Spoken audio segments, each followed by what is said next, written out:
बिस्मिल्लाहिर्रहमानिर्रहीम। आइए कुरान का तर्जुमा सीखे। मा युवद्दू नहीं चाहते अल्लज़ीना कफ़रू जिन लोगों ने कुफ्र किया मिन अहलिल किताबी अहले किताब में से वला और ना अलमुशरिकीना मुशरिकीन में से अय्युनज़्ज़ला के नाजिल की जाए अलैकुम तुम पर मिन खैरिन कोई भलाई मिन रब्बिकुम तुम्हारे रब की तरफ से वल्लाहु यख्तस्सु और अल्लाह ख़ास कर लेता है बिरहमती ही अपनी रहमत से मैं यशाओ जिसे वो चाहता है वल्लाहु अल्लाह ज़ुल फ़ज़्लिल अज़ीम बड़े फ़ज़्ल वाला है। अब यहाँ पर हम बगैर तर्जुमा वाली आयत से इसका तर्जुमा करने की प्रैक्टिस करेंगे।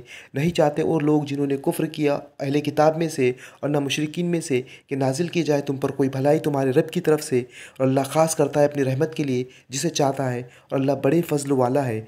अब यहाँ पर जो तर्जुमा दिया गया है तर्जुमा हम पढ़ते हैं, देखते हैं कि हमारा तर्जुमा इसमें कितना फ़र्क है। थोड़ा बहुत ज़्यादा फ़र्क हो सकता है, हर एक की बंदिश वगैरह अलग होती है।